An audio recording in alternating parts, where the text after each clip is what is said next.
Alhamdulillahilladzi nahmaduhu wa nasta'inuhu wa nastaghfiruh wa na'udzu billahi min syururi anfusina wa min sayyiati a'malina may yahdihillahu fala mudilla lahu wa may yudlil fala hadiya lahu. Asyhadu an la ilaha illallah wahdahu la syarika lah. Iyyahu na'budu wa iyyahu nasta'in.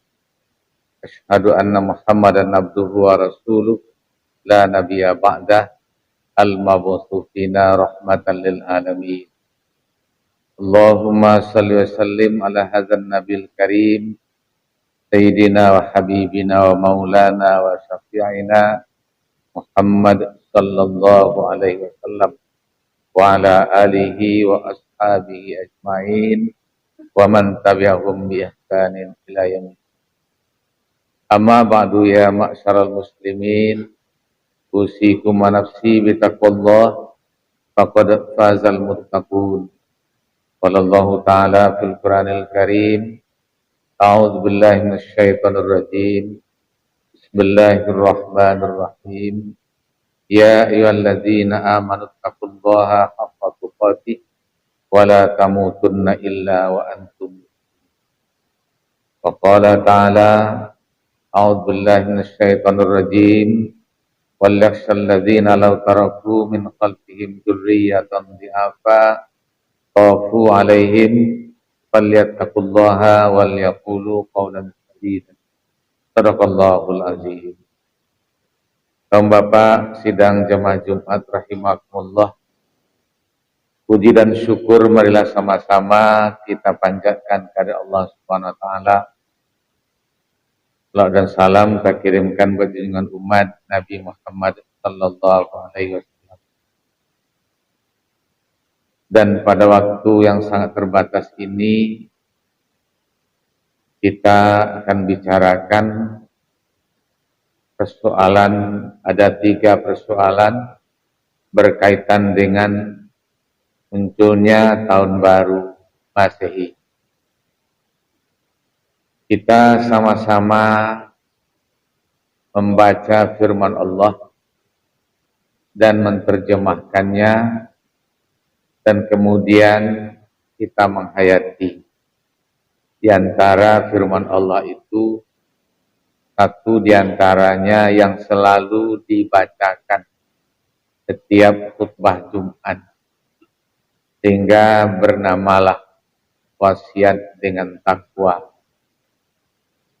Dan yang sering dibacakan juga oleh khatib dan guru-guru kita, firman Allah tentang kewaspadaan dan mawas diri untuk diri kita, keluarga dan anak cucu, agar wasiat takwa itu dapat kita raih dengan baik. Biasa kita mendengarkan bahwa takwa itu adalah menjaga diri dari sesuatu yang tidak dibolehkan Allah, meninggalkan diri dari larangan, kemudian mengerjakan yang disuruh Allah. Kendati itu sudah selalu disampaikan dan kita sudah hafal dan kita sudah memahaminya, namun wasiat ini selalu juga dipesankan dalam khutbah. Tanpa ada wasiat takwa, maka khutbah Jumat tidak dapat dikatakan sah.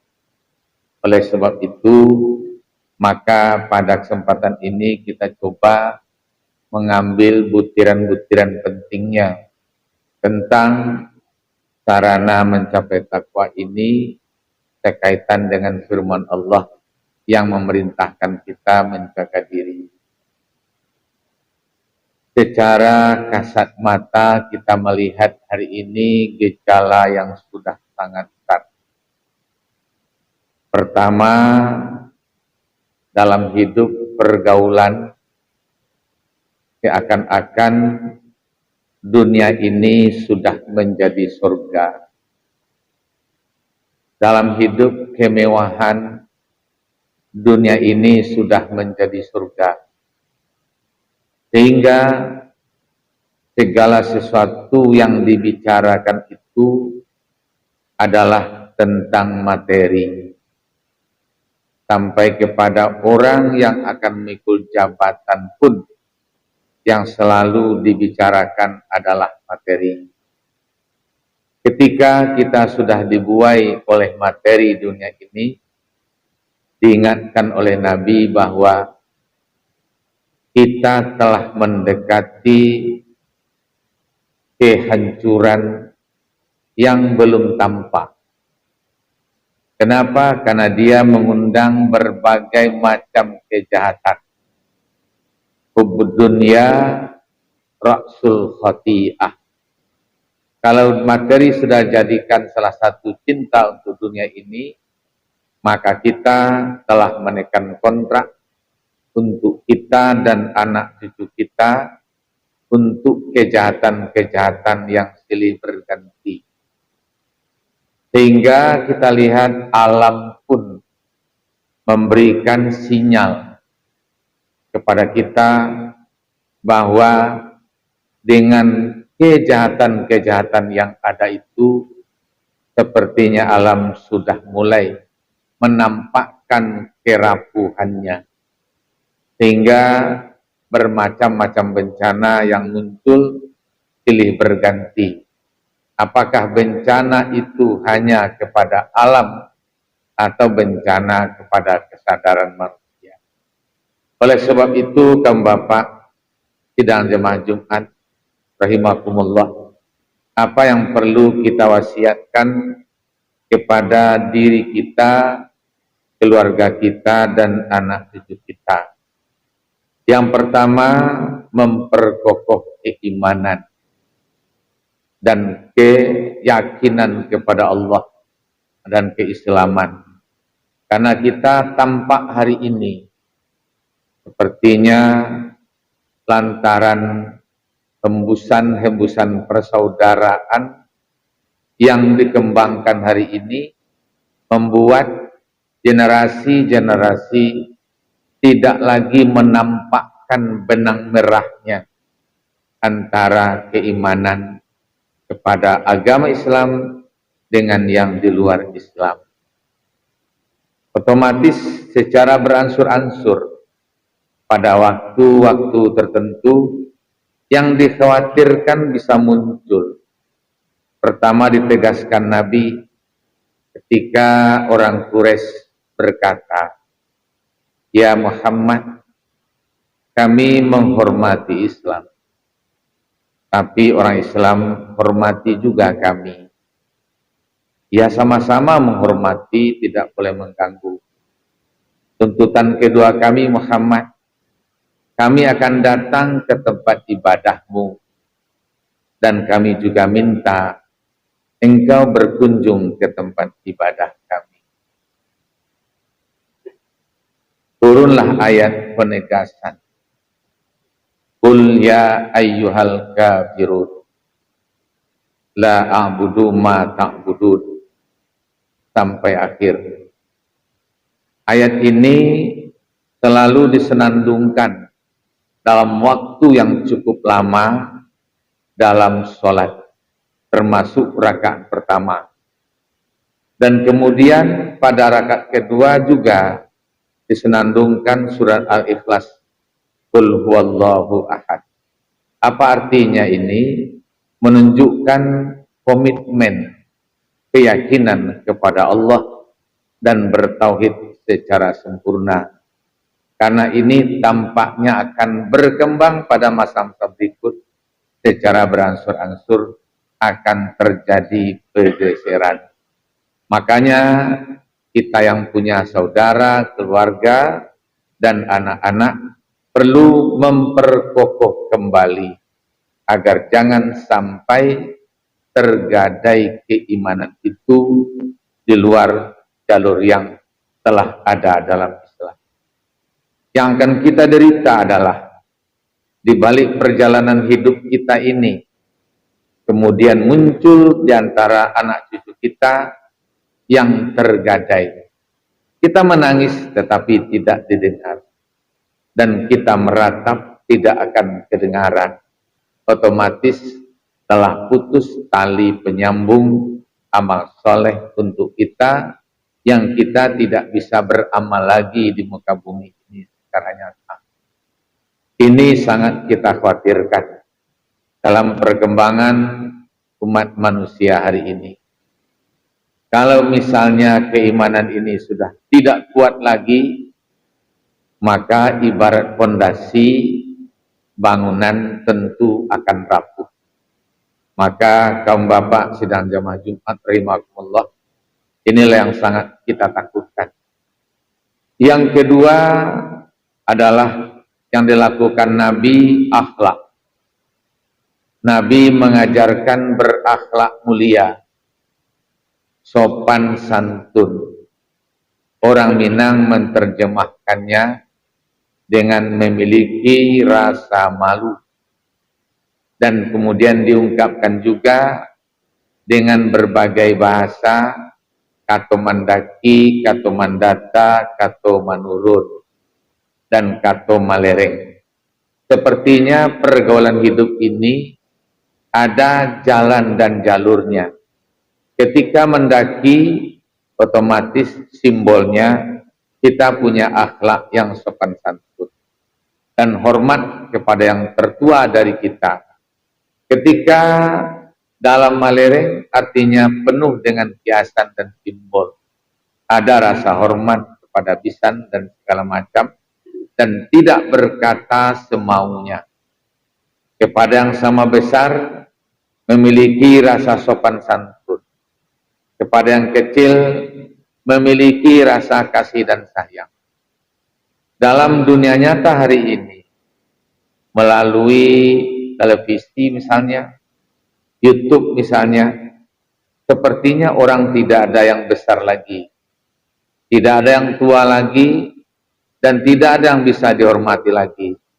Besar kecil sudah sama menyampaikan dengan bahasa-bahasa yang tidak berakhlak dalam konsep Islam.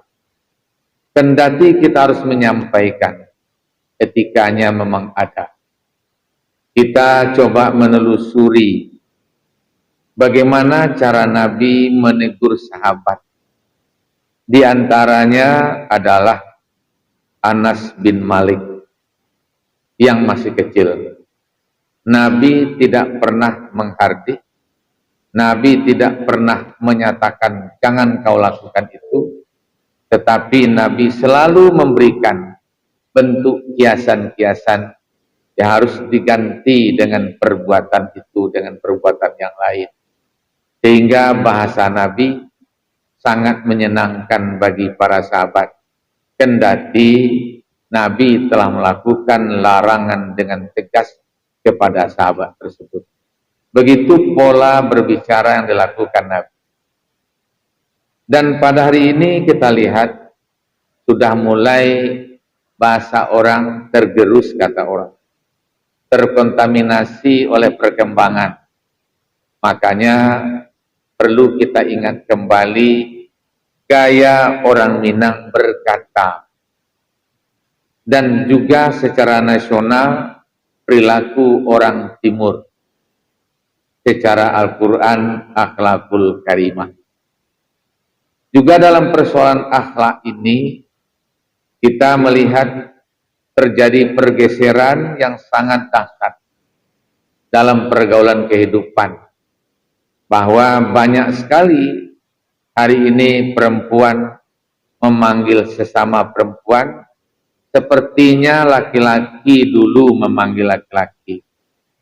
Dan tidak jarang juga orang tua kepada anak kecil memanggilnya dengan cara yang tidak indah dalam kehidupan, dan itu dijadikan gurauan. Ketika sudah dijadikan gurauan, maka wajar saja ibarat orang Minang menyebutnya sawah indah bapa matang lai, daun indah betulang lai, lubuk indah babatu. Dalam arti tidak ada rasa yang akan, ibarat sawah yang tidak berpematang sudah sama rata, lubuk yang indah babatu tidak ada lagi takukan percikan air ke atas. apalagi dalam pergaulan kehidupan yang kita lihat sangat sudah dahsyat. Sekarang muncul misalnya tuntutan-tuntutan agar LGBT itu diundangkan dan dibolehkan. Kendati di antara pemimpin-pemimpin negara melarang LGBT itu, bahkan yang sangat tegas mengagetkan kita, yang kita kenal negara komunis, Rusia misalnya. Dia menyatakan tidak ada sejengkal tanah pun untuk membolehkan dengan undang-undang adanya LGBT di tempat ini. Sementara dalam pergaulan kehidupan kita sering mendengar bahasa banyak benar orang hari ini ibarat umat Nabi Lut yang terlambat lahir. Oleh sebab itu kaum bapak perlu kita waspadai. Kalau dulu misalnya kita bangga anak tidur di surau, pergi berteman dengan orang lain. Hari ini kita takut membiarkan mereka kumpul bersama, muncul ide-ide negatif dalam pergaulan hidupnya.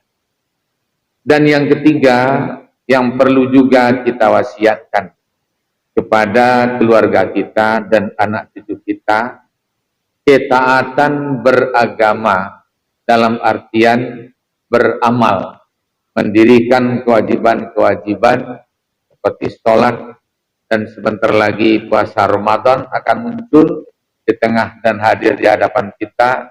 Maka perlu kita lihat dan kita ingat betapa sederhananya hari ini orang melihat sholat itu sebagai ibadah sepertinya sudah sangat rendah. Padahal Nabi mengatakan innama awwala yuhasabu yaumal qiyamah, bahwa yang pertama dihitung as-sholat adalah sholat di hari kiamat nanti. Tapi hari ini banyak juga orang yang malu tidak berpuasa dan tidak segan untuk tidak sholat. Bahkan sudah sampai tua pun merasa pakaiannya masih kotor, sehingga dia tidak bisa hadir untuk mendirikan sholat. Ini ketaatan yang seperti ini sudah perlu kita tingkatkan. Karena rasa untuk tidak sholat itu sekali ditinggalkan dia akan membiasa.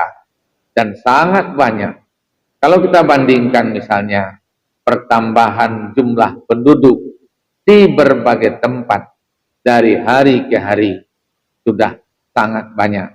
Tetapi pertambahan jumlah ketaatan dari hari ke hari sangat mengkhawatirkan.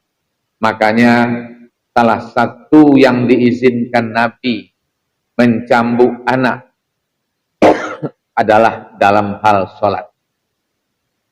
Umur 7 tahun didiklah dia sholat.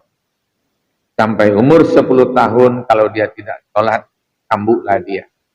Itu di masa Nabi yang tidak ada televisi, tidak ada lampu, tidak ada koran, tidak ada siaran berita, dan tidak akan ada yang ditonton yang akan mengganggu. Kecerdasan umat umur 7 tahun sangat rendah. Hari ini umur 3 tahun sudah bisa dididik dengan televisi, sudah bisa dididik dengan HP, sudah bisa dididik dengan film, dan sudah bisa dikonsumsikan makanan-makanan yang berhormon tinggi seperti ayam putih yang hormonnya luar biasa, ciki-ciki dan makanan lainnya. Pendewasaan tidak perlu ditunggu umur 7 tahun. Di masa Nabi, umur 77 tahun itu mulai pembinaan. Maka pendewasaan hari ini sudah mulai lebih muda dari itu. Masa dulu orang lahir belum bisa buka mata. Hari ini baru lahir sudah dapat melihat keluarga. Ini kehebatan dunia yang memberi pengaruh hebat juga kepada manusia dalam perkembangan. masihkah kita harus menunggu umur 7 tahun untuk mendidik anak dalam sholat? Masihkah kita menanti umur 10 tahun untuk memberi hukuman tidak sholat? Tentu kita bisa memikirkan dengan baik percepatan dunia hari ini, percepatan pengetahuan, percepatan pendidikan perlu dilaksanakan agar ketaatan itu semakin kuat. Maka keluarlah pepatah, ketika dilukis di waktu kecil, maka seperti menulis di atas batu. Ketika sudah muncul pendewasaan, kita baru mulai menukilkan, maka itu ibarat menukis di atas air.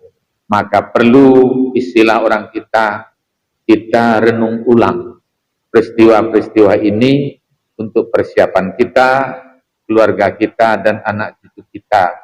Pada tahun baru misalnya yang baru 2 hari yang lalu, Bapak, Saudara melihat di televisi, melihat di dalam berita, begitu sibuknya pengaturan, seperti orang, bahwa orang hari ini sudah mencari, ingin ada sebuah kepuasan yang luar biasa. Jalan penuh sesak, tempat rekreasi padat, dan segala macam. Rumah Allah sangat sepi dari orang muslim yang harus taat.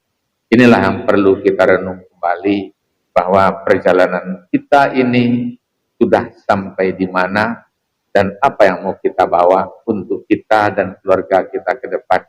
Mudah-mudahan tahun baru ini menjadi renungan bagi kita, perpindahan ke arah yang lebih baik, kendati tahun baru negara, dan mudah-mudahan besok di bulan Ramadan masa-masa memperbaiki diri kita bersama-sama, agar di ujung perjalanan nanti di akhirat kita menjadi rombongan muttaqin yang diarah oleh malaikat menuju surga Jannatun Naim. Amin ya rabbal alamin. Barakallahu li wa lakum fil Qur'anil azim wa nafa'ani wa iyyakum bima fihi minal ayati wa dzikril hakim wa taqabbala minni wa minkum tilawatahu innahu huwal ghafurur rahim.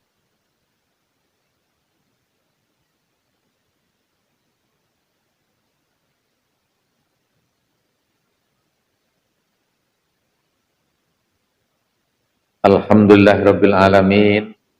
Asyhadu an la ilaha illallah wa la syarikalah. Asyhadu anna Muhammadan abduhu wa rasuluhu la nabiyya ba'dah. Allahumma shalli wa sallim ala sayyidil mursalin sayyidina wa maulana wa habibina Muhammad sallallahu alaihi wasallam wa ala alihi wa ashabihi ajma'in wa man tabi'ahum bi ihsanin ila yaumiddin. Amma ba'du ya ma'syaral muslimin, usikum wa nafsi bi taqwallah faqad fazal muttaqun. Qallallahu ta'ala fil Qur'anil Karim, a'udzu billahi minasyaitonir rajim. Bismillahirrahmanirrahim. Wal 'asri innal insana lafi khusrin illa alladzina amanu wa 'amilus shalihat wa tawassaw bil haqq wa tawassaw bis sabr. Shadaqallahul azim. Innallaha malaikatahu yusholluna 'alan nabi ya ayyuhalladzina amanu shallu 'alaihi wa sallimu taslima. Allahumma shalli ala Sayyidina Muhammad wa ala ali Sayyidina Muhammad kama shallaita ala Ibrahim wa ala ali Ibrahim wa barik ala Sayyidina Muhammad wa ala ali Sayyidina Muhammad kama barakta ala Ibrahim wa ala ali Ibrahim fil alamina innaka Hamidum Majid. Allahumma ighfir lil mu'minina wal mu'minat wal muslimina wal muslimat al-ahya'i minhum wal amwat innaka sami'un qaribun mujibud da'awat. Amin ya qadiyal hajat. Rabbana taqabbal minna sholatana wa kulla ibadatina wa sa'iru a'malina wa du'aana wa tammim taqsirana ya rabbal alamin. Rabbana ahyina bil iman wa amisna bil iman wa syurna ma'al iman wa adkhilnal jannata bil iman. Rabbana atina fid dunya hasanah wa fil akhirati hasanah wa qina azabannar. Ibadallah, innallaha ya'muru bil adli wal ihsan wa ita'i dzil qurba wa yanha 'anil fahsya'i wal munkari wal baghi ya'izukum la'allakum tadhakkarun fadhkurullahal azima yazkurkum washkuruhu ala ni'amihi yazidkum wa la dzikrullahi